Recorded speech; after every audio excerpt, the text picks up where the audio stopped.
welcome to Carmen's Australian Storytime. Today is a very windy day at the beach, but I'm still going to read to you. I'm going to read a book called Arthur.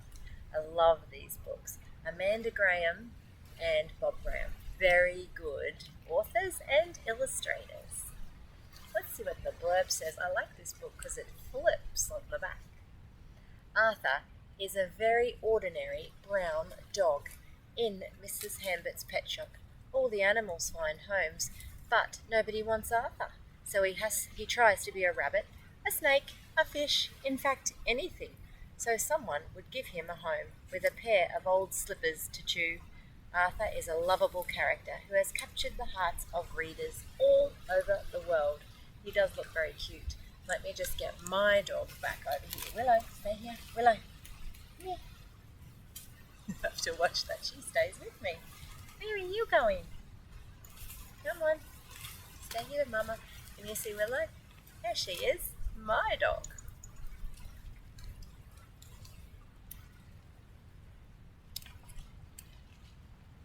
Oh, I like this drawing. I wonder what's going on there. Arthur was a very ordinary dog. He lived in Mrs. Hambert's pet shop with many other animals, but Arthur was the only dog. All the other dogs had been sold because dogs were very popular. All the dogs except Arthur. He was just an ordinary brown dog who dearly wanted a home with a pair of old slippers to chew. Poor Arthur. On Monday morning, Mrs. Hambert put some rabbits in the window. By the end of the day, the window was empty, except for Arthur. Nobody wanted an ordinary brown dog. Everybody wanted rabbits. So that night, when all was quiet, Arthur practiced being a rabbit. We can't buy rabbits in Queensland.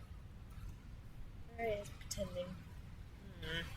I don't know if he'd make a very good rabbit, and I don't know that he'd like carrots. He practiced eating carrots and poking out his front teeth and making his ears stand up straight. He practiced very hard until he was sure he could be a rabbit. I don't think my dog Willow would like to eat that many carrots. Next morning, Mrs. Hambert put some snakes in the window. Oh, who's buying them? By the end of the day, the window was empty, except for Arthur. Nobody wanted an ordinary brown dog. Not even one who acted like a rabbit. Everyone wanted snakes. So that night, when all was quiet, Arthur practiced being a snake. What do snakes do? He practiced hissing and slithering and sliding and looking cool. Yeah, a lot of people think snakes are cool. Yeah, you can have them. He practiced very hard until he was sure he could be a snake. I think the birds are enjoying it very much. Next morning, Mrs. Hambert put some fish in the window. Hope she put them in water.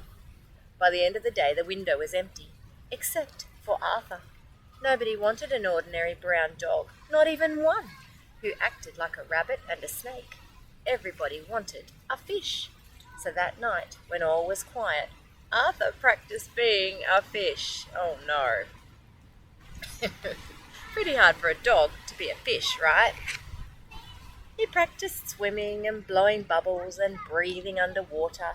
He practiced very hard until he was sure he could be a fish. His head in the dog bowl. He's crazy. And his lover is standing on all the books. What a great illustrator.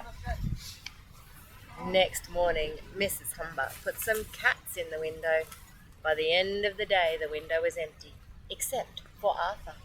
Nobody wanted an ordinary brown dog, not even one who acted like a rabbit and a snake and a fish. Everyone wanted cats. Arthur felt he would never find a home with a pair of old slippers to chew.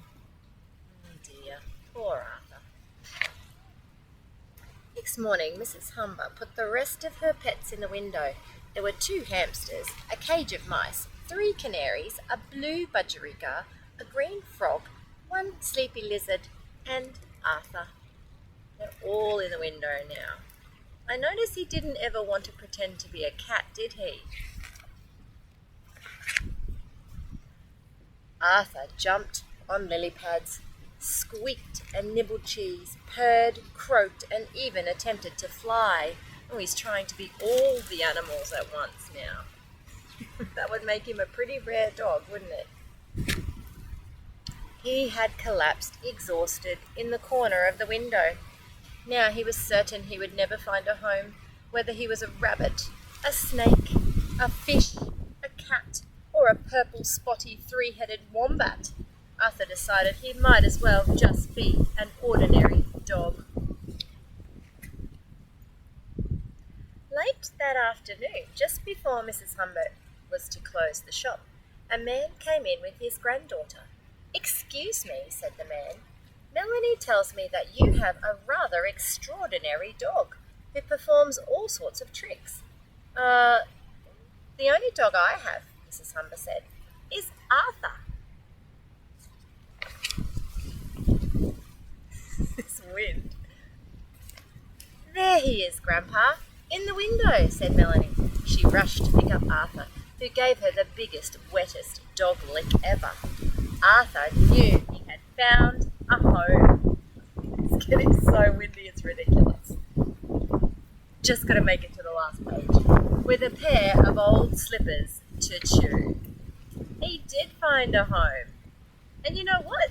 That little girl didn't want an ordinary dog. She wanted an extraordinary dog who could be all kinds of animals in one. Love, love, love this book. Another one for the bookshelf. Honestly, if you see Bob or Amanda Graham books, get them because they're so fun and they're so Aussie. I love them. Thank you for joining me on Carmen's Australian Storytime on this windy, windy day. Have a look. It is so windy out there today. Even the poor people rowing their boats are struggling. Better to go with the current than not with the current. If it's not windy today, it's pouring rain. So we're going to go home and have some breakfast and get out of the rain.